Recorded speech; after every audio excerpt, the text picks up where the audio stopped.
Well, what's up, everybody? Welcome back to Every Week We Follow podcast and our weekly thought show. Now, obviously, for those of you that were around yesterday, I did a live TikTok. We didn't do a live post-match reaction because James was on holiday and it was Mother's Day. And so I did the reaction and then we got straight down to the roast dinner, which we all stayed for because I cooked it live on TikTok. And all the kids were involved and it was pleasant. So thank you for all that tuning to that. Today, we've got the wonderful Sam from True Adventures, who is going to help me and hopefully get through this. We're going to talk a little bit about Lille and Sam's trip and how he got on in France. Then we're going to talk about my disastrous Friday very quickly. And, actually, it was a brilliant Friday, but almost turned into disaster. And then we'll get into the disaster class, which was Aston Villa Man United versus Aston Villa. And that will kind of do us. And we'll have a little bit of a look at the Premier League table, where that leaves us and going into this week. So, Sam, mate, how you doing? Thanks for coming on. It's always a pleasure. I hope you're well. How are you doing on this fine Monday morning? Yeah, I'm good. I mean, to be honest, I'm still recovering from Lille. I think we're both running at. I'm at about 65 to 70%. But I'm pretending. I'm trying to. Do you ever do that? Fake it till you make it. Oh, today I've been like, I'm doing all right. I'm doing this. I'm doing that. I'm doing great. Everything's fine. But actually, I'm kind of. I'm a bit battered from the Lille thing. Like it's like I'm at stag do level, probably similar to you. I'm at stag do level. 2-3 day later. I downloaded this from your TikTok, so I thought for those that haven't seen it, we'll just play the video and then you can tell us a little bit more in detail about your wonderful trip to sunny France, right? Here it is. Megaphones, drums, but the Villa players weren't intimidated and they stood strong. Right there, a minute. Brilliant. That's because I've been watching it. Back to the start. Have we got any sound? That's probably enough, to be honest. That's enough. That's enough to give you the flavour. I went to Lille. There was beers. Yeah, this is my trip. This is my trip to Lille. We don't need that. I'll do the audio if you want. You can do the audio. There you go. Because the sound has gone for some reason. With my Eurostar having a beer. There's Hogwarts where the Eurostar leaves. These are some Villa fans that I met on the way, friends of Home of the Villa. This is me on a Lime bike, which my wife wouldn't have liked. Like, why are you on a Lime bike abroad whilst drinking? But it was nice. Yeah, Lille's lovely little place. Yeah. I live in Norwich. It's a bit like Norwich, I think. A bit like Norwich. I went for a little run around the place, which is good. My best hangover cure is going for a run. So I did some sightseeing, bumped into Dan from Home of the Villa, who's doing his photographs. There's me on a Lime bike again. There's the Champions League barber, which we're not allowed to go. We're not allowed to go to yet. I didn't actually film a lot in the afternoon because I was too busy drinking and chatting and singing songs. It was good. Then we went to the Lille Stadium. There was a bit of nonsense with the stewards and the police. Typical French football policing.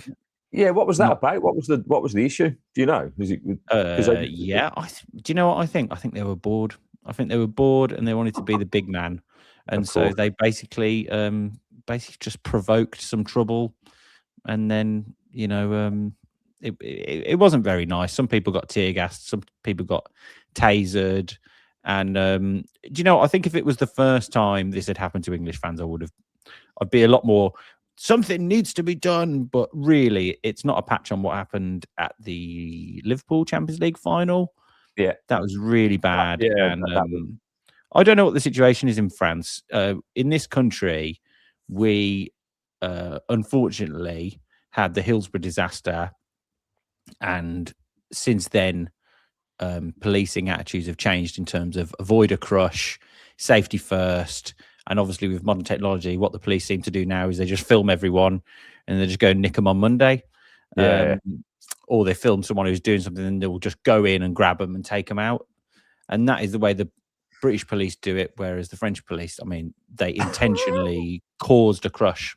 That's what they did. They basically caused a crush. And then when people got agitated, they pepper sprayed them. Very, very grim. I wish that something could be done about it as in, oh, we should complain to UEFA and we should. But if UEFA aren't going to do anything after the Liverpool Champions League final, unfortunately, it might end up being something really horrible has to happen for it to change. But that was quite unpleasant. But that was a very small part of it. In general, I had an absolutely lovely time in Lille. Real treat for me to go away and be with Villa fans. I really wanted to go to a European away day this season. I was like, I'm gonna go to one. I should have gone to Rotterdam. I don't know. I just missed the boat literally. Yeah. And then Lille, I was like, oh, this is a convenient one. And obviously, with the bad results recently, I thought, oh, what if we mess up this tie? And then I've missed my chance to go on a European away day this season. So I managed to go, and it was lovely. Yeah, I met Villa fans from all over. I was with a guy called Peter, who's a Dutch Villa fan. I was with Dan from Home of the Villa, who's a lovely guy, and he's very experienced on away days. So he was like my babysitter and his friends. And I saw Priyanka from Villa Bellas. I saw Jack from Punjabi Villains, the maniac that he is. And I met Welsh Villa fans and Irish Villa fans and Villa fans from all over. And it was just a blast, really. And the Villa fans are just, it's just lots of very sozzled Brummies having a laugh in a town square, really. And it's just great. I just loved it. It was great treat for me. And I'm thankful that I got to do it. And obviously, because I'm online, I do TikToks and stuff. It was like I knew everybody because people would be like, "Oh, no, you." Like, great. All right, I'll hang out with you guys for a bit, And it was nice. I really liked it, and so, and I'm not a controversial character, am I? So people are very kind of, they kind of. It's funny. Like I met John Townley, from the Birmingham Mail. Yes, I met John Townley. I was like, "All right, John," and then I was like, "Oh, actually, you don't know me, do you?" But because of the internet. You do know the people that people feel like they know you, and you feel like you know them, and that's nice. Actually, it's one of the nice things about the internet. The internet can be a very scary and grim place, but it can also be a nice place. So yeah, I had a lovely time. So thank you to all the Villa fans that were there because great bunch, and also these people have been traveling for years together. Some of them, and that's what I liked. I liked seeing the camaraderie and the long-term relationships that these people have had traveling all over the country, all over Europe, some of them 30, 40 years following the Villa. And that's what that's what it's all about, really. It's about those people. They're the real heartbeat of the club, the people that go home and away, proper fans. 100%. They are, mate, they're spending so much time together when you think about it throughout the course of the year, right? It's like week in, week out, and then travel. So naturally, relationships are going to form. Now, I'm yet to do in a European away day. I'd love to. I kind of it's been one on my bucket list 4 years, and I wanted to do a Champions League one last year and never got round to it because my daughter wasn't very well. But I'm hoping that if we do qualify for the Champions League this year, that we can somehow manage to get on tour. That's the dream. But it's getting a ticket. That's the thing for me. How did you get your ticket? Was it just kind of connections through Dan and stuff? Because they seem to be the ones that have access to these things or know people. Because it's no, it wasn't through that. No, I was just very fortunate that that I was able to get a ticket, and that's all I'll say.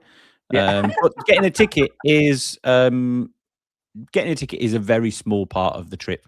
That's what I would say. You could easily not go to the game and have a great time. In fact, the game, I mean, it wasn't a fantastic game. We won. That was good.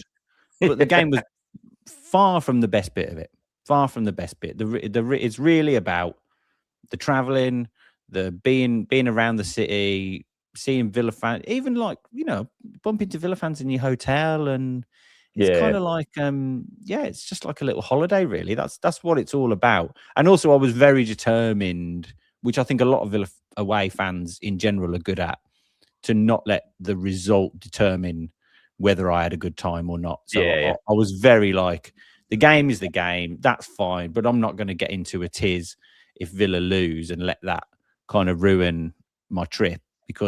And I think a lot of away fans are good at that. I think away fans are probably some of the most reasonable fans that you will speak to, because they have to have perspective. They have to have kind of not a say la vie attitude, but just a like, well, this trip cost me 500 quid, so I can't let 11 men in a football determine whether I have a good trip or not. Like, obviously they care about the game, but they have to have perspective, and I think that's why people say if you lose the away fans, you're in trouble. You know, you see this with other clubs, don't you? Because and we've they're seen it with travelling Villa over the years. You know, you've got to work really hard to upset those people because they're there. They're just there for a good time. So if you annoy them, then you're in trouble. You're in trouble. No, I get that. I think it's kind of it goes without saying. I think if you can decompartmentalise those two things and go, well, actually, the trip is the trip because that's the exciting bit and the camaraderie of meeting everyone. And the game's like a Brucey bonus on top, right? You just happen to be in a foreign city or in a different city, and you're, the football game is, I'm in Manchester today, and I get to go and watch the Villa play. Brilliant. And I'm very fortunate that I haven't seen Villa lose, apart from Wembley against Crystal Palace. I've not seen Villa lose under Unai Emery, and that's probably about a game a month I get to go to, sometimes a bit more. So I'm on a good run. So I was saying to people, I've got the opportunity to go to Lille this Thursday and West Ham on Sunday, and I was saying to people, which one do you want me to go to? Do you want us to, which one do you want us to win? If I'm the good luck charm, it's a good way to gauge where everyone's thoughts were. So, well, looking at the current form, mate, 2 wins in 10. I would say that the Europa League is. I spoke to Neil from the Liverpool McGrath podcast about this last week, and I was really interested to get his thought. His thought process was that we're not going to win the Europa League, and that we should be focusing on the league. Because there's too many variables in the Europa League that could go wrong, whether it's kind of, we just don't turn up. There's a dodgy refereeing decision. There's a dodgy VAR decision. And obviously you have those things in the Premier League too. But I guess there's more. It was always more in our hands in the Premier League up until recently. And now with I keep saying Champions League because I'm dreaming of it, mate. I just want the Champions League back and it's on the tip of my tongue. But yeah, with the Europa League, we're on if we get past Lille, which I suspect we probably will, that draw is not, it's the harder end of the draw. And I think we were talking about current form. Have we got enough in the tank to get over the line in a European competition? Because for me, we've still got to turn up and actually want to win the trophy. And at the moment, it feels like something's missing in terms of, the Lille game was a perfect example of that. I think we didn't play particularly well, but I thought it was quite a professional performance. I thought they created enough to kind of win the game, and it's a different tempo completely, which suits us. I don't think it's as fast paced as the Premier League, and actually Lille didn't look anywhere near the same team as that we played 2 years ago, and I thought we should have won the game by more. But a win's a win, and actually taking a 1-0 advantage back to Villa Park was monumental. So I'm at the point now where I don't care about the performances per se. Like, it is about the results. This is business end of the season. Now 8 games to go. I think if 15, if you include the Europa League games, if we get to the final, and it's just about getting over the line. But the only way you do that, if you look at any team that's scrapping for something, whether it's the relegation teams, whether it's the top 6, it's who wants it the most. And if you look at through Premier League history, I've said this before, if you look, there's always a team down towards the bottom and a team that's in the top half, in the top 8, 10, that go on a little run towards the end of the season that push it. And it's not because they're playing brilliantly. And maybe that's Man United, because speaking to some Man United fans on Friday night, they were like, look, mixed bags. Some of them said they were going to beat us, but so we haven't played particularly well in the last few games, but we've just had a bit of quality, similar to what we were doing in that 11-game run, where we were kind of picking up results, not playing brilliantly, but having moments of magic from Rodgers, Buendia, or whoever it may have been. So, yeah, like I say, it comes down for me just to see that desire to want to get over the line. And I'm hoping that with the return of Super John McGinn, and obviously Yuri Tillemans is due back after the international break. So if we can get through this Lille game and this West Ham game, right, and pick up 2 wins, then I think we've got a 3-week break to kind of try and just reset and come back with a midfield that is up for it. I mean, we'll get into the Man United game in a while, but it's, well, I just can't help feel we feel a little bit disjointed at the moment. You know, that with everything that's going on. So, and I'm trying to work out if it's Unai Emery's fault or whether it's the players' fault, which we'll talk about in a minute. But obviously, you mentioned at the show that we're kind of on this. I'm still feeling a little bit worse for wear, so I am rambling. I ramble anyway because that's part of the Gaz Bennett charm. So for those of you that don't know, obviously, so the week started with Sam's trip to Lille. We won, which was amazing, right? I'm happy that we got the win. I thought, brilliant. We're going to the weekend, hopefully, with a bit more confidence. And Friday was, well, it was kind of a cool day. I travelled down to London. I got to meet various other Villa content creators, Amy AVFC, Justin Talks, Sam from the Villa Park podcast, Priya, Hannah.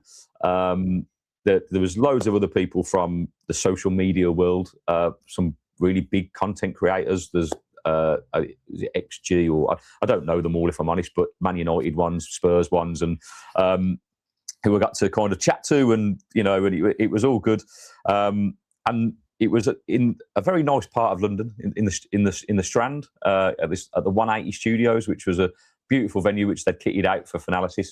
And I won an award, so I'm just going to play that video. Check this out, right? And now this is going to lead into the Man United game, because my award. Well, I'll put the video on, and hopefully we'll have sound for this one. Because if we don't, then it's going to be a bit rubbish. But we'll see if we can get it up. If we don't have sound, you can just talk over it. Yeah.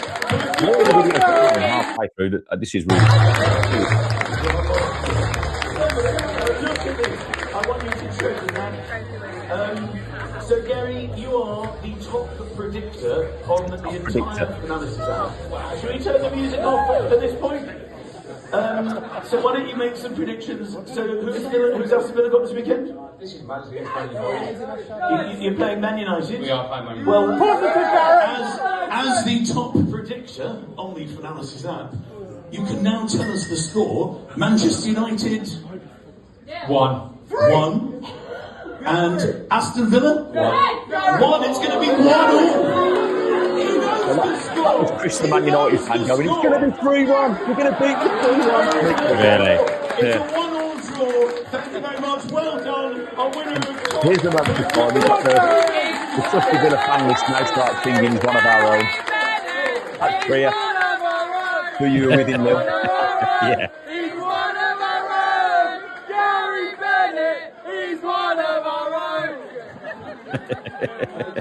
So, obviously, right, I was feeling a little bit more optimistic after I thought, no, just we never win at Man United. You did a great video on this, Sam, about the trauma of being at Old Trafford, whether it be Makeda and all the things that go with it, right?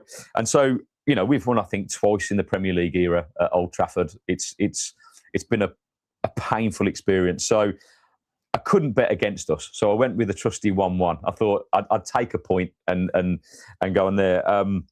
But it turns out that I'll probably have to give that award back now, because obviously I'm obviously You've not lost your crown. I've lost the crown. I was so hoping after that moment that I could come back on the show today and go, look at that. That's why I'm top predictor.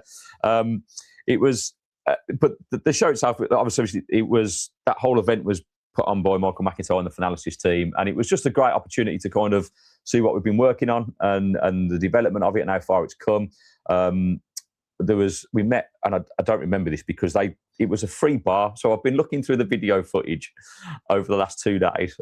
Apparently Lily Allen's, I think it's Nan or Mum, is a big top investor in the Finalysis app. Right. So she was there.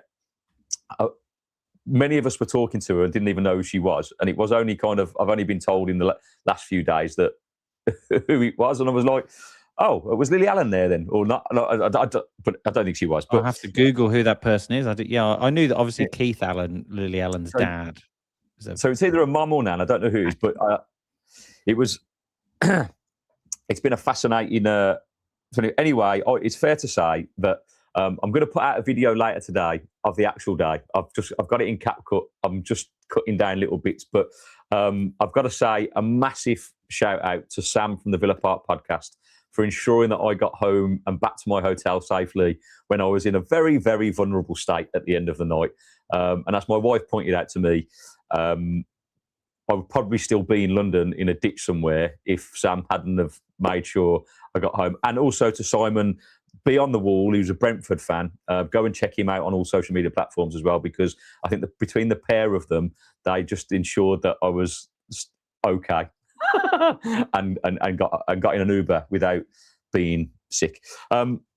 So if you were at the event and you are watching this by some chance, apologies if I bumped into you or anything, but from the people that I've spoke to, yeah, I hold my head in shame, but I didn't do anything too bad, I don't think. And I'm still part of the starting 11. So I've had no dodgy emails from Michael McIntyre's management saying, that's it, you're off the app for doing something. Due to your behaviour. No, Gary, you don't need to be ashamed. And actually, you should be very proud, because what you've done is you've built something from nothing. And, you get to go to an event with Michael McIntyre and win an award. You deserve all the margaritas, It's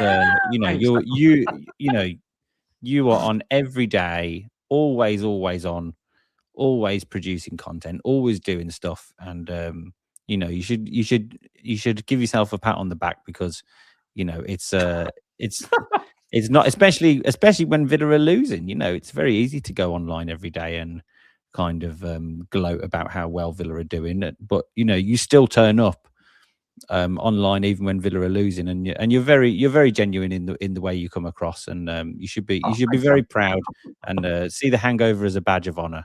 Absolutely, and it is crazy. I spoke to James yesterday briefly via text, because he's on holiday. So James, wherever you are in the world, which is still in England, I believe, but you missed a great party, mate. That would have been nice to share with you, if I'm honest. Yeah, it's crazy. Like in such a short space of time, we've only been going just over 12 months. Obviously, we know that the content world is a saturated market, right? So I think just trying to be authentic is really important to James and I, and the people that we kind of have managed to meet. It's amazing, really, that there's so many of us out there. Do you know what I mean? That are you spoke about the Lille experience, that experience, just meeting fellow Villa fans who are just lovely people. Do you know what I mean? And you go in a stratosphere that is, like you say, it's just, I don't know, it's huge, isn't it? You don't know who you're going to meet. You think, there's a danger in terms of social media that everyone's just out to kind of for themselves. And I'm sure I'm not naive enough to believe that doesn't exist, but the people that I've generally met in this journey and through the Finalysis app has been great. It's been just a brilliant experience. So long may that continue, and hopefully they'll do it again, and we'll have a I'll make it an annual event to celebrate everything, but probably not with a free bar. Well, you just need to, Gary, your mistake was you need to eat more. That's what it is. Well, do you know what? I think I got too excited, Sam, because they put on a brilliant spread, but I was talking to so many people, because obviously we've had most of the people that were there, we've had on the, well, not most of them, but a lot of the people who have been on the show. And then it was kind of like, say, just chatting to the producers of the app, the two people that are responsible for looking after all the fan lists, kind of conversations with them. And before I knew it, I was just on the dance floor dancing, and I was like, I've got to go and get some food. There was this lovely buffet that they put on. It looked amazing, and I didn't eat any of it. And so that was probably my downfall. I mean, really, no. I think you're beating yourself up, Gary. Really, it's your lady wife. It's her responsibility. She should know that you're an idiot. Yeah. And having known you this long, it's a dereliction of duty. She should have been feeding you. If she knows you won't. If she knows you won't shut your gob for 2 minutes, she should have been there, like. She does. Feeding you. She does. Yeah. She does. She's a wonderful lady, and I've never been so scared as I was when I woke up on Saturday morning, though, in our hotel room, because she wasn't in the bed next to me. She was just sat on a chair, just looking at me. And it's a cold move, that, isn't it? We've all woken up to that stare. Unfortunately, it's probably one of the worst things I've experienced. But we move on, and we're back in the land of the living. We're back onto Monday. So look, mate, we may as well get on to the Man United game and the disaster class that it was at Old Trafford. I've got some thoughts, and I know that we're probably going to get on loggerheads here. But there's two things I want to. Was it a disaster class? Is that a bit hyperbolic? Disaster maybe. class to lose 3-1 at Old Trafford. It's not a disaster class, is it? No, I mean, if it's we lost 5-1, if we lost 6-1, that's a disaster class. Yeah. We lost 3-1 to Man United. And who scored Man United's goals? Was it Brian and Burt? Not Brian and Burt. It was Cunha. Cunha. Who wanted to sign Cunha? Do you remember who that was? Was that It was Unai Aston Emery? Villa. Aston Villa wanted to sign Cunha. Could we sign him? No, we couldn't. No. And how much was Sesko? How much did he cost? Yeah, what was it? For 60 million? 70 million. Yeah. Villa buy any players for 60, 70 million last summer. No, what did we have to do? We had to sell, didn't we? Yeah. Could we afford Asensio? No. Could we afford Rashford? No. Man United binning off Rashford. He's one of their discount. We couldn't even afford him. No. So what? Who Villa got on the right wing at the end? Andres Garcia. We've got Leon Bailey coming back from Roma. We've got Emi Buendia, who was on loan at Leverkusen last season. So I think I'm not getting at you, but what I mean is, it's a disaster class. No, it's not. Frankly, I said this a few weeks ago. The fact that Villa are above Chelsea, above Man United, and above Liverpool, those three clubs should hang their head in shame that this Villa squad, with the restrictions that we've had, that this Villa squad were third in the league, and now what are we? Are we fourth? Are we still fourth? Amazingly, still fourth, mate. We're still fourth in the league. So I think we need to rein it in a little bit on the kind of hysteria is not the word. Look, we're all upset. It's been a frankly horrible 6 weeks, something like that. But really, we're everything is ending up where it should be in terms of Villa's spending, Villa's restrictions. Has our recruitment been good? No, that is true. Evan Gesson, Harvey Elliott, not good recruitment. No, the Marlon decision is not looking good because Tammy Abraham is not getting the minutes under Unai Emery because but really, 60 million striker scores against us. Cunha, the man that we wanted, but we couldn't afford. It's Conor Gallagher stinking it up at Tottenham. We couldn't even afford him. Look where Tottenham are. Look where Newcastle are. Newcastle are hanging around mid-table. They're not even close. They're not even going to get in Europe next season unless they win a trophy, unless they win the Champions League.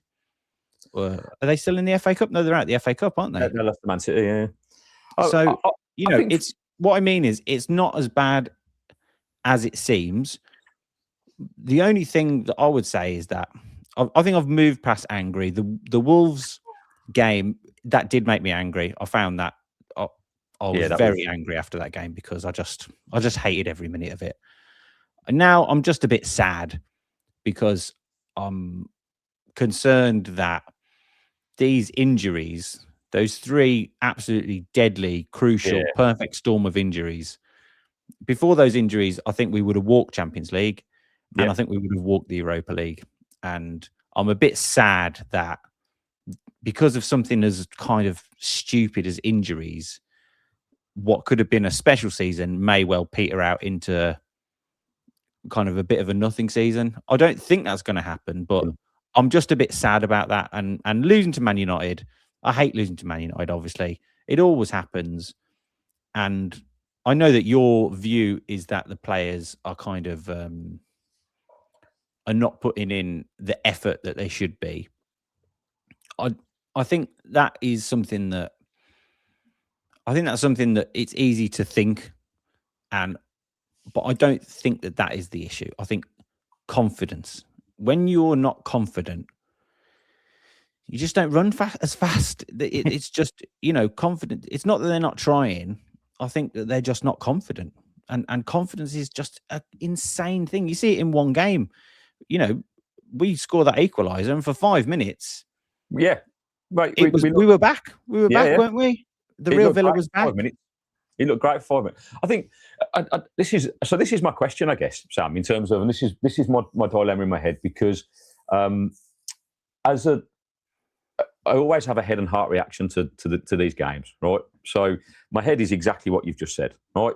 It's Man United. I knew we'd lose anyway. Like it was kind of, we never win at Old Trafford. We've got winnable games coming up if we can turn up, in terms of West Ham, Forest, Tottenham, Burnley, Sunderland at home. Like all these, if we look at our running towards the end of the season, by the last 2 games, which could be important, you would argue that we've got a cracking chance of still finishing in the Champions League places, right? But and this is my issue lies within. Well, I don't disagree with the confidence thing. What I struggle with, and I think it's because, again, not that I've ever played football at a professional level, but I did play football at a decent standard, right? And I don't think there's a major difference in terms of the fitness levels. It comes down to technique and desire and all that as you move up the leagues, right? And luck, really, more than anything. It's knowing being in the right place at the right time, knowing people, right? But, it's why the FA Cup and all these where teams are involved in cup competitions, that magical things happen. Because the fact of the matter is, when the going gets tough, if a team of individuals can work hard enough at the little things, which is, tracking back or making that run or whatever it is. And you're right, it's easy to do that when you're full of confidence. And this is, my issue is where we're at as a club. Like it's kind of, we're not, if this was Villa a few seasons ago and we're fighting relegation or we're middle of the table or, I think it's the expectation, not the expectation, but the sheer brilliance that Unai Emery's brought to this team and how successful the last 3 or 4 seasons have been, that, and I've said this for about 2 seasons, we're so close to greatness, like so close to greatness. And you're right, that those injuries are, unfortunately, and it has derailed our squad. And I think that's where my concern lies is, how has Emery not had a contingency plan for this in terms of, I know with all what we can't buy, but in terms of with the players that you bring back then, so, and you go, okay, Douglas Luiz, Leon Bailey, Tammy, they know the club at least. So my expectation is just this, that those, when they step across that white line, is that they absolutely leave everything on that pitch. And that, for me, for what I've witnessed since the Wolves game, is a group of individuals that aren't doing the basics. But I know you're right in confidence, but you can control those things. You can control the effort. You can control what needs to be done. And it might not come off because the confidence is low, right? But it's that continuous, it's the continuation of it. And this is the difference between good and great. And when I watch Ollie Watkins, Leon Bailey, these are the 2 main culprits for me. Here we go. Ollie Watkins. What about Morgan Rogers?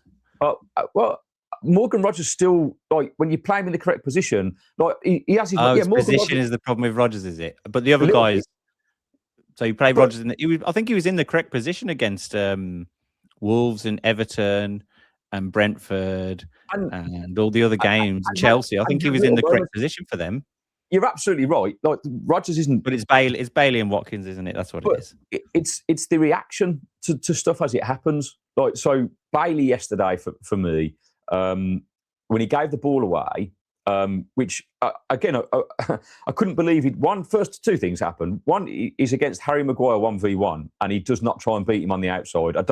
Even I could do that. I think Harry Maguire is a very sound defender, but he's not. He's a bit like Pau Torres, where he's not pacey at all, and he tries to play a pass that's not there. And that's fine. You make a mistake, but the way he turns around and just throws his hands up in the air and literally watches Man United go up the other end and score as he's walking back, like, it's just unacceptable for me. I think even if he'd have just sprinted back as far as he possibly could to try and make an effort to do something, I'd have been, okay, fair enough, he's made a mistake. But the hands up in the air. I watched Ollie Watkins against, I think it was Chelsea, where he made a couple of really good runs, right, and didn't get the ball, and he got frustrated, right, and he threw his hands up in the air, and then the next time the ball came out to, I think it was the left-hand side, he was just the other side of the pitch, right, not interested in getting in the play. And I'm like, no, mate, look, if you'd have come and done it again, potentially, why are you not making that run? Now, if it's a confidence thing,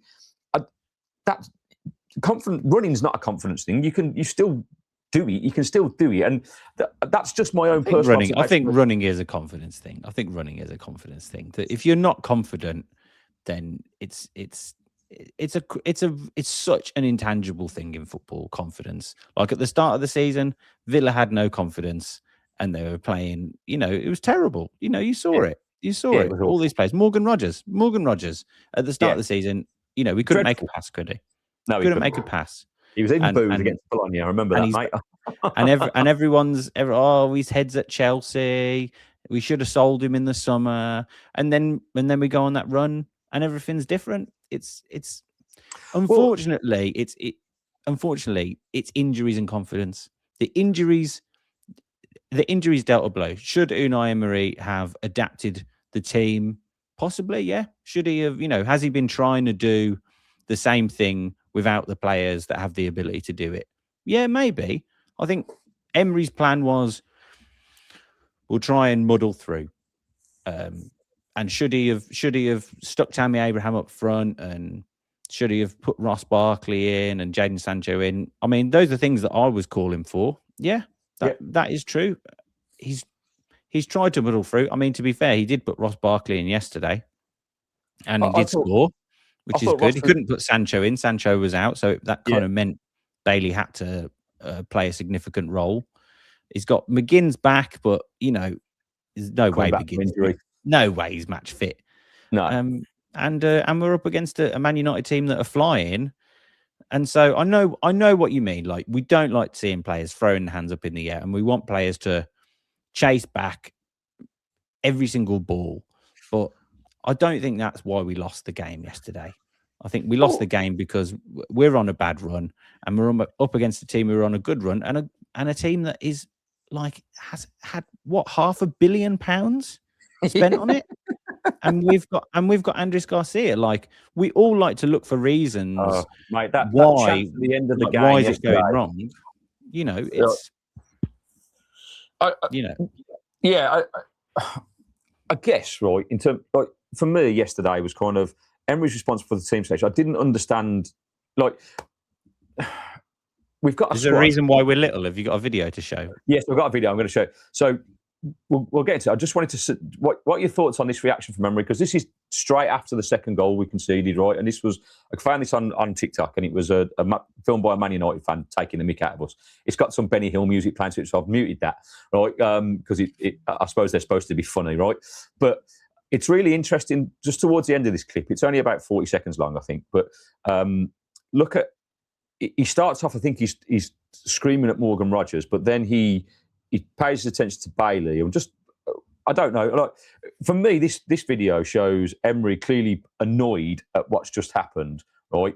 Where the players look like they're just, Bailey in particular. Anyway, watch it and see let me know what you think. Oh, there's no sound, but he's having a bit of a pad here, but he's just about to jump off his chair, mate, and get to the touchline in true Emery style. And obviously, it's a Man United thing, so he's zoomed in on Harry Maguire and Luke Shaw. But here we go. Mine's not. I can't see it, Gary. Is it moving on your screen? No, I'm sorry. I've got a frozen you in a Villa shirt. I've got. Oh, okay. Sorry, mate. Let me remove that out of the way. Can you see that? There it is. I've got it. I'm on. Right. Okay. We'll go from this bit then.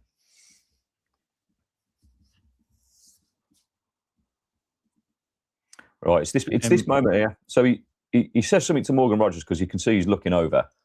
I think that it might even be Watkins. I can't tell in the middle. My eyes are terrible, but and it's like he's calling Bailey over. Look, he says something to Bailey. Bailey's just ignoring him. And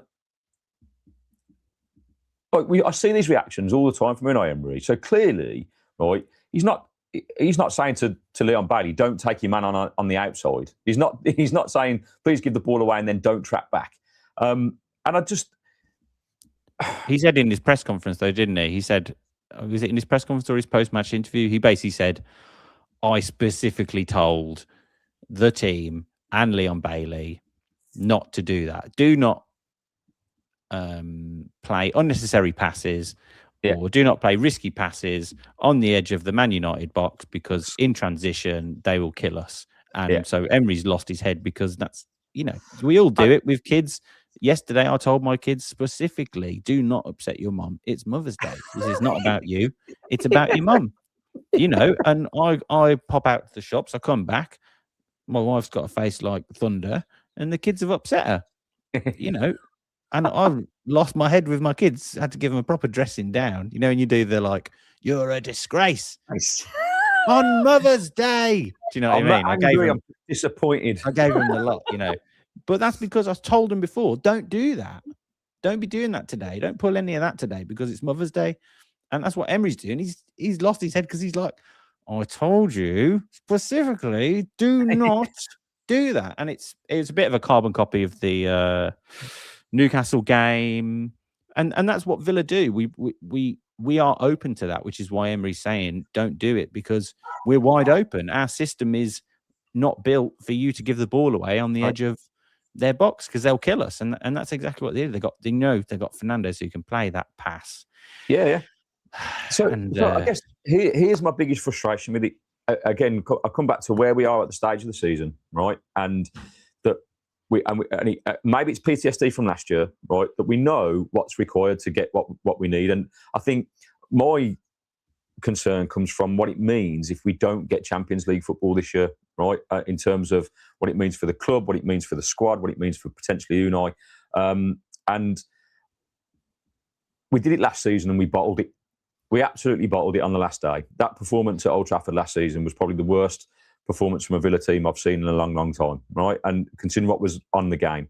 And now we're getting to that stage again where, you know, we're still very much in it. As I said halfway through the show, we can, you know, win the next two games and fully be back in that top four and away from Liverpool and Chelsea, which is an amazing achievement. I don't want to also undervalue what we've actually done this season. We have had a very good season. You know, Emery's talked about it completely, but like you said, it comes. I think there's a little bit of sadness in my heart that if we don't get anything this season, if we were not to qualify for I don't say not anything. I think we'll still finish in the European places, but if we don't get Champions League, which is the Holy Grail, and we were not to win the Europa League, which, let's be honest, winning a trophy this year would be an absolute phenomenal achievement, right? With everything that's gone on, and it would put Emery in legendary status. We build the statue again. There'd be no complaints from me.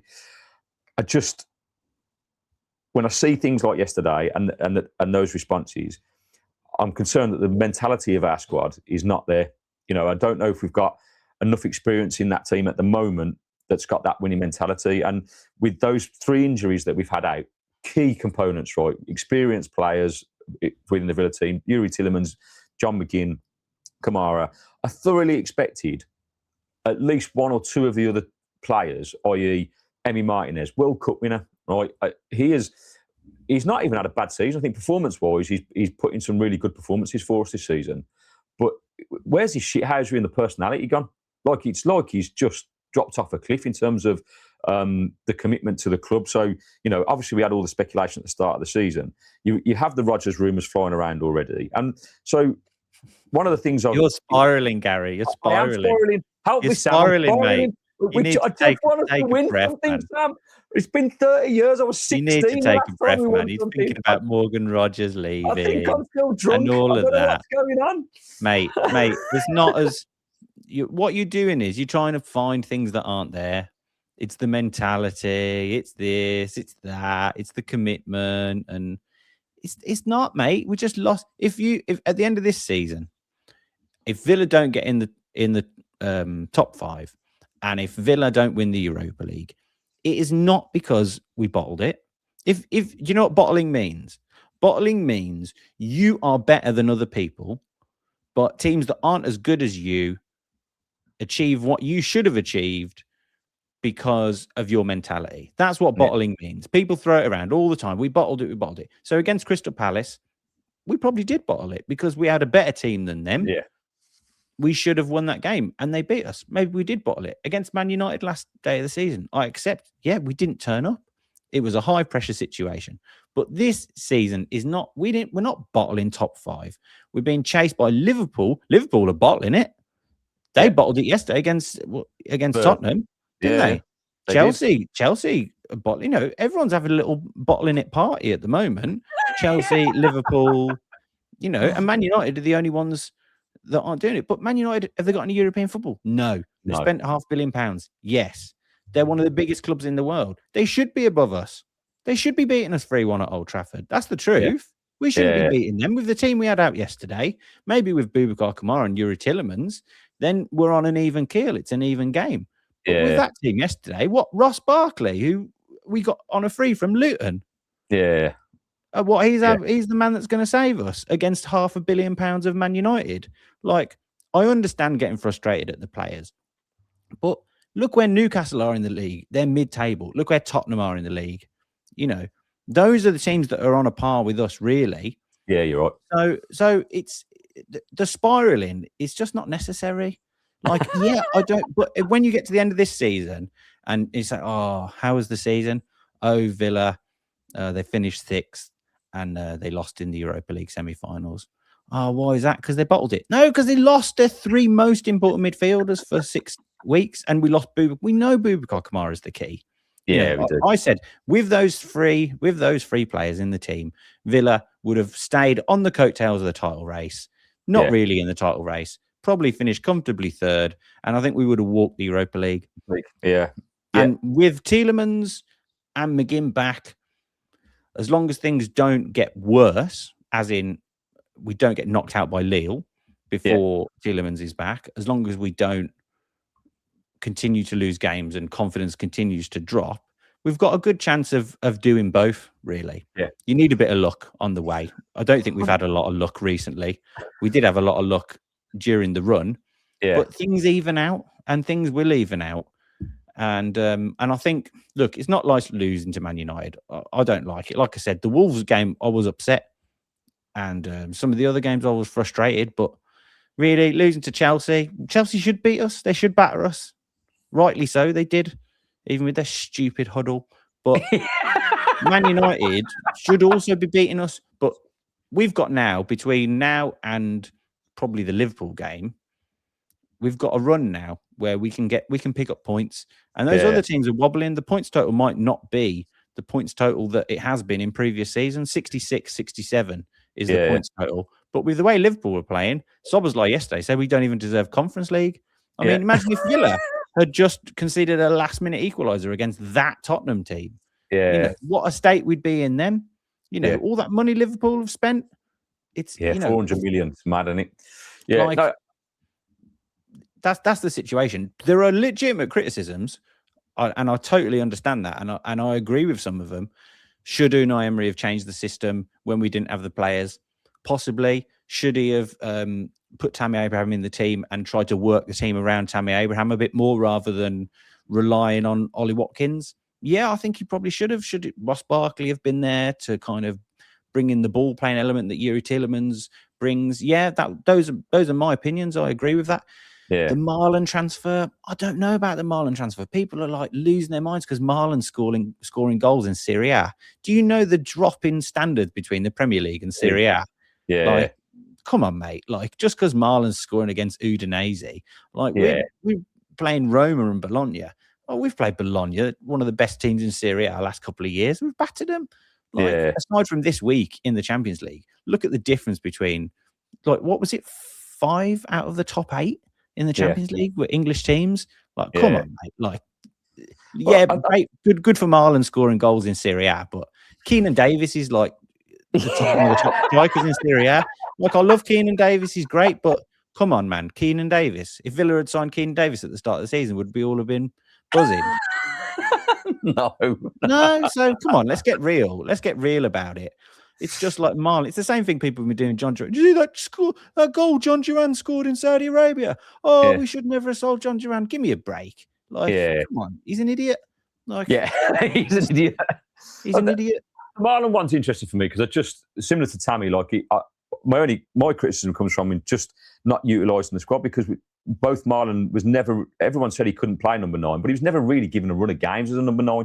He played 1 or 2 and he'd be dropped, and then he'd come on, for 10. And I know he didn't really lead the line well when he did that, but, I think for any new striker in the Premier League, you've got to play week in, week out to adapt to the pace, to adapt to the physicality, to adapt to it all. And if you're just coming in 1 or 2 games, you're going to have games where you go missing. You're never going to be able to test yourself against defences. So I just think this unwillingness to kind of take people out of the limelight because it fits a certain system is nonsense. You know, football's about adaptability. Like, you can't keep playing the same way all the time. Teams set up differently against you. They work you out.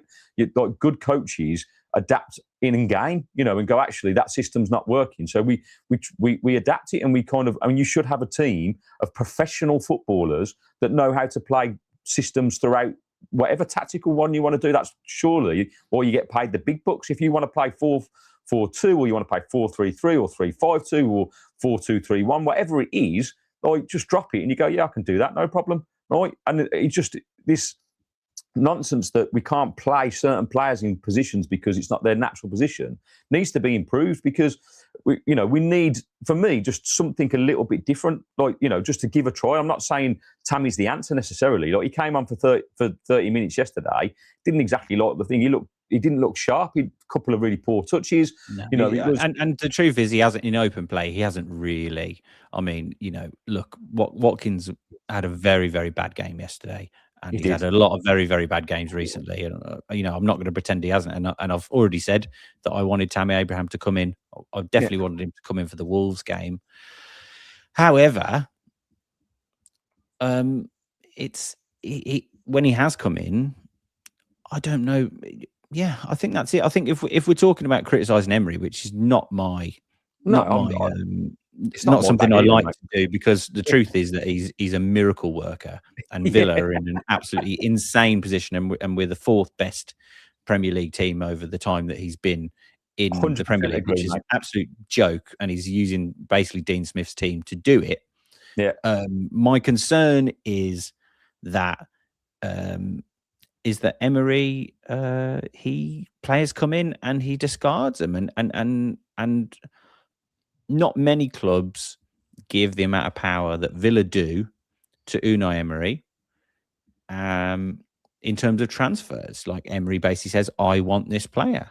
Or if players come in that Emery hasn't handpicked, he doesn't use them.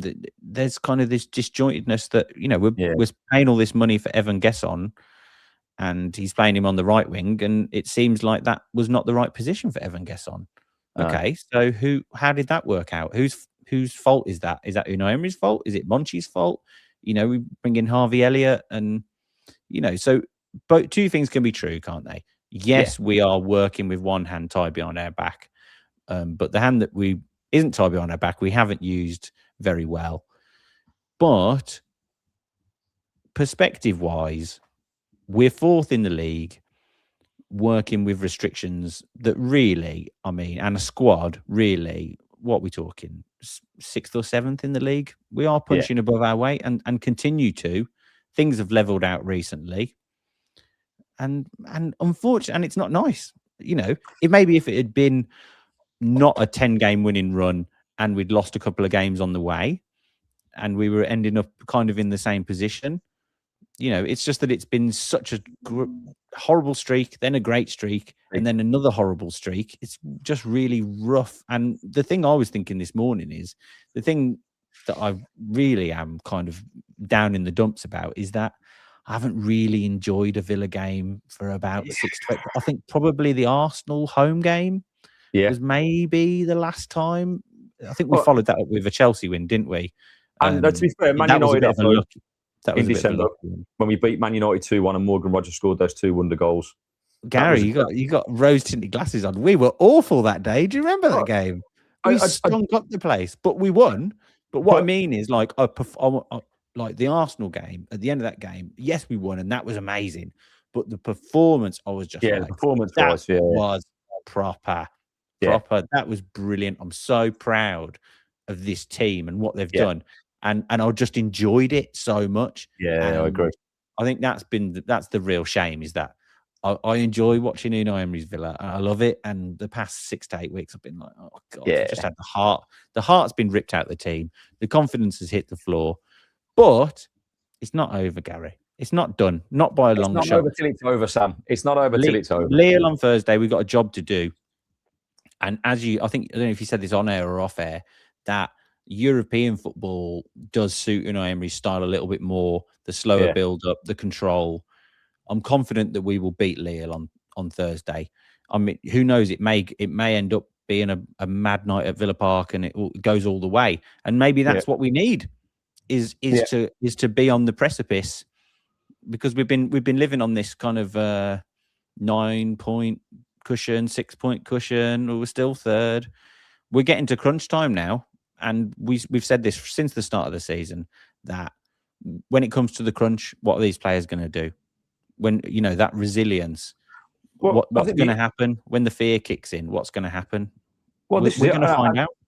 And I think with Man United winning yesterday, right, I think we're better at chasing a team than we are trying to maintain where we were. So like you've said there, we've had that cushion of points, being third or whatever. I think we're better looking up than we are kind of looking behind us and trying to stay ahead of teams. So I'm hoping that, just like season's never going to be like that, is it? It's always going to be like a roller coaster with the Villa. It always has been. And so we've now got an opportunity to put it right in the next few weeks, like I said halfway through the show, if we can get through this week and we can beat Lille, get a positive result against West Ham on Sunday, then we've got a 3-week gap with Yuri Tielemans hopefully returning after that. And that could be massive. Having both McGinn and Tielemans back in that team could be the catalyst that puts another run of 6 games together. I totally agree. And also, this bad run, you better have your bad run February, March, than May. Yeah. So if we can get this bad run done and get Tielemans and McGinn back, and you're exactly right. I feel exactly the same way. We've got a job to do on Thursday against Lille. Let's get it done. And then against West Ham, we need to get some kind of positive result against West Ham. And then I'm feeling good. I feel good after that. Then we go into the international break. Yuri Tielemans is back. John McGinn gets back to match fitness, and then it comes to the crunch. I'm spiraling, mate, because like I said, I feel it was so close to winning something, and I think there's been lots of fans in my ear from opposing teams, mainly Arsenal fans, right? You know who you are, right? Kind of, Unai Emery's useless. This is why we got rid of him. Like, he never changes anything. It's kind of, he's not a top-level elite coach. In fact, I've had some comments on my Analysis match report this morning saying the same sort of thing. Emery's just not top-level manager. He won't make changes. He's stubborn. And oh, diddums. And so now in a way, I want the success of a trophy and European football for like just 2 fingers to that, because I truly believe that Unai Emery is a world-class coach, and I believe if we can keep him at the Villa for forever, I think I would rather get rid of our whole squad and let him rebuild something with proper financial structure where he could actually spend some money in terms of what he actually wanted and build on it. We don't need to get rid of our whole entire team, but do you know what I mean? In terms of just the philosophy, because look at what he's done with the Dean Smith team. Imagine if he could have actually brought in the players that he wanted, have kept Asensio, could have, I'm not saying Rashford would have stayed, but if we'd have got Champions League, it would have been a very difficult decision for Rashford to make, in terms of, do I go to Barcelona, where to put myself in the map, or do I stay at Villa where we've got Champions League football and have given me a new lease of life? He could have chosen us. I'm not saying he would have, but he could have. Yeah. And, look at the difference in 12 months from January signing those 2 players to bringing back Tammy, Dougie and Leon Bailey. It's just massive. It's not the same influx, isn't it, to go on the run that we need. So I still feel hopeful, mate. It's the hope that kills you, though. And I just want Emery to be successful at the Villa. I want him to win a trophy. And I think this season is a great opportunity for that. That Europa League, is there for the taking. But and then the spiral comes from. But the players have got to want it. They've got to need it. But I think that's what I mean, Gary. Is that what I'm saying is you're spiraling, right? And is that helpful? You're a guy. You've got a podcast. You're on social media. You spiraling. Is that going to help us on Thursday against Lille? Oh no. And you saying things like, the players aren't trying, or the players don't have the desire and stuff like that. Those are things that you might feel, but you don't know that's the case. It's confidence, and what some Arsenal fans are bantering us. I don't care. Do you know what? I gave up bantering other fans years ago because it's the biggest waste of time in the whole world. Like, I don't care about, like, yeah, I am laughing at Spurs because that is frankly hilarious. You know, well, Yes, I don't it is. care what Arsenal fans say, and Man United fans, they can banter me all they like. Yeah, you should be Yeah. beating us. You should be. Yeah. Yeah, I do get annoyed with them, like saying, "Oh, Unai Emery and Well, so what, man? Just concentrate on your own club. Go and win the league like you should, you know." But what I'm trying to say is, my message, and I actually believe your message should be, is that we need to stick together now. Like having a go at Ollie Watkins and having a go at Leon Bailey, that ain't going to help, man. You've done that now. It's done. You've had a go. Everybody knows what your opinion on Ollie Watkins is, and everybody knows what your opinion on Leon Bailey is. But the truth is, like, yeah, Leon Bailey's throwing his arms up. It's because he's upset. It's because we're losing, man. And, you know, that's the situation. Leon Bailey wouldn't have been playing for the past 6 weeks if John McGinn hadn't have done his knee in. Or was his foot? I don't even know what he did. Yeah. So that's the situation we're in. Leon Bailey's meant to be on the bench, you know, and that's the situation. So Sam, this is, I mean, the reason, again, like I said before, it's my head and heart. My head is the sensible one that agrees with everything that you're saying, but my heart is that kind of little scared schoolboy Villa fan. Well, then, right? This is all Villa fans, right, including you. You need to put your big boy pants on, right? Because if you want to be a top club, and like talking about bottling it, you're saying, "Oh, Villa players are bottling it."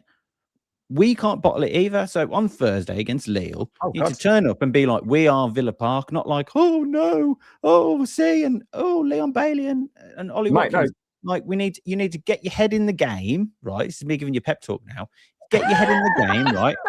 Yeah, our heart, but save the heart for the last day of the season, or save the heart for when we're lifting the Europa League trophy. Because between now and then, we need to back the best manager probably we've ever had and will ever have. And you're saying we've got one chance to win a trophy before Emery rides off into the sunset.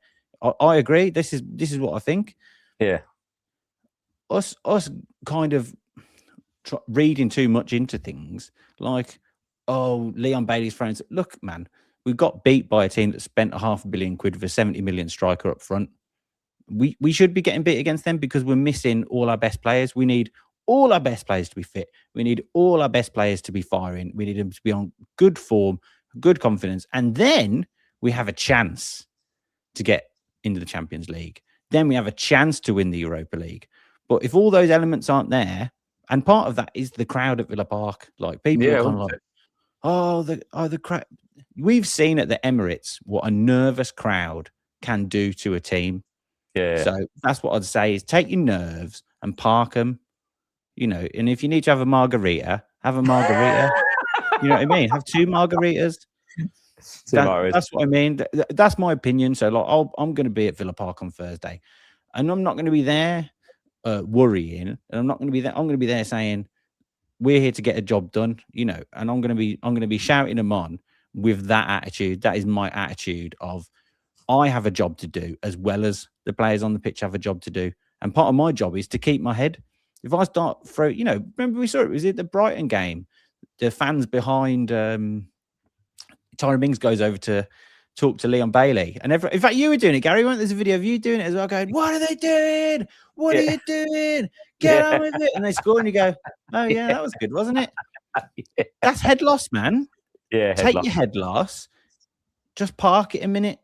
Keep the faith. People like to say keep the faith, but they don't keep the faith, do they? The faith goes out the window straight away. Mate, or like, in Emery we trust. Like, do you trust in Emery or do you not trust in Emery? Like, no, you know. look, I think I do wholeheartedly like trust in Unai Emery, and whenever I'm at a game, like I sing my heart out, like I get behind all of them, like Bailey and all my opinions come afterwards when that's the head loss, right? When I'm trying to break it down, I guess, like I say, it's part of my natural charm, mate. But you're absolutely right. You're making some very valid points. We have got to stick together. It's too easy. It's not done yet. There's a long way to go, right? Like last season, when after that Man United game on the last day of the season, I had total head loss because it was done. Yeah, it was over, and we did bottle it, and there was a VAR decision, and all of that. That was my head loss, and I pretty much kept it the whole summer. It was horrible.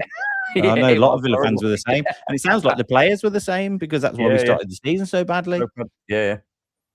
until that point, until we're out of the Europa League, until the last penalty is saved, or till the final whistle goes, and until that league is done, I will be of the opinion that Villa are punching above their weight.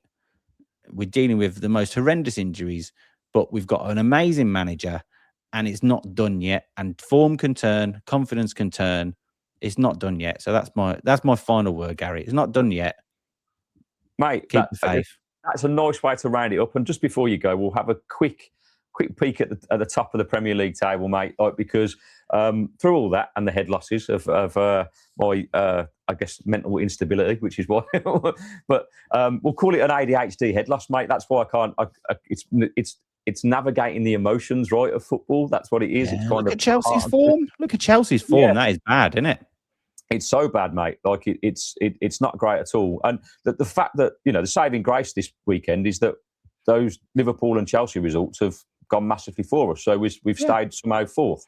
Obviously, ours doesn't look great. It's only two wins in actual 10 games that we've managed to accumulate in all competitions. So that West Ham game is now huge. That they are fighting for their life. I watched them against Man City on Saturday, and they actually put in a really good performance. They're good. They're good, aren't we? Unfortunately, we're catching them at not a good time, which is annoying. Well, they set up not to lose, mate, and I think they'll do that against us. They played with like a 3-5-2, and their three centre halves at the back. Dare I say, Disasi coming back to bite us in the bum. I know, yeah. Mate, he was absolutely unreal. He was brilliant at centre half. Don't ever play him right back. But Bowen's great. If there's one player I would love at Villa, Bowen. Well, absolutely, because mate, if you look at, and this is what I'm talking about, you say confidence will be low there, but that guy, I watched Bowen, and that's the kind of player I want in a Villa team. Someone who just runs his entire heart out for 90 minutes, regardless of what's going on. Even when they're losing games, I watched him against Liverpool. They're getting hammered 5-2. The guy's relentless. He just doesn't stop. He's chasing everything down. He's committing to stuff. And I guess that level of commitment shows that he actually cares. And that's where that passion comes from. That's actually quite rare, though, isn't it? I think there are only a few players. McGinn is a player like that. McGinn is like that. He puts me in mind of imagine Bowen and McGinn in the same team. Oh my God, mate! Can you imagine? Right, it would just be something spectacular. And I don't know if you can see this, but then down at the bottom, obviously, I look at West Ham. Like I say, they're in a better run of form than most. It's getting tough at the bottom. I think Spurs and Forest have got to play each other. In the next game, isn't it? In the next couple of weeks, so that's going to really kind of end it. But like you say, 8 games to go, mate. Business end of the season. Let's hope that we can get through the next week, get back at the international break, and then really push on. Either way, mate, I'll be there singing. I'll hopefully see you Thursday if you're around, mate. I'm going to be around by the warehouse, so if you want to meet up for a cheeky pint, I don't know if you've got time, but I'm trying to. I was thinking about not doing any pints on Thursday. Oh, well, mate, even if it's just a glass of water, then because if I'm honest, I'm suffering from Lille. My little kidneys. Yeah, I think I should probably stay away from alcohol. Full stop, mate. But it's so margaritas on Thursday. Do they do margaritas in the warehouse? Yeah, margaritas in the warehouse. I'll keep them coming. It should be amazing, right? So, that's the wrong one. Don't like that. There you go. That's better. So, yeah, Sam, thank you so much for coming on. No worries. That brings it to an end. We'll conclude it there. I'll be back on, I think, Wednesday with the Lille preview. Sam, I'll speak to you about that off air because I don't know if you're available, because you could come back on for the preview if you've got some time. But if you haven't, don't worry about it. I can fill it in, or we could go through just squad selections. And your people can speak to my people. Yes, we'll get the PR relations on the go. So we'll be back on for that. Then there will be a reaction to that from me after the game on TikTok on my way home. And we'll talk about that. Then we'll get ready for the massive game on Sunday against West Ham, which is a 2:15 kickoff, I believe, on Sunday. So an action-packed week. Lots of shows to get through. Win, lose or draw, we will be here. Thank you again for all your support. And if you're still here after an hour and 9 minutes, hit that subscribe button. Go and check us out over on TikTok. Please go and follow Sam. If you're not doing it already, I'm sure most of you already are. He's an absolute legend. Sam, I love talking to you. Just like speaking to Neil from Liverpool Macabre Paul McGrath podcast. Very just balanced and yeah, I enjoy the viewpoints of others. It's just a counselling session, Gary. That's what it is. Well, mate, I already feel better. I already feel better. I feel like I'm not spiraling anymore. It's going to happen. All right. Mate, at this point, please don't charge me £150 for the hour. We'll see you next time, guys. And as always, every week we follow the boys in Claret and Blue. Next time. Peace.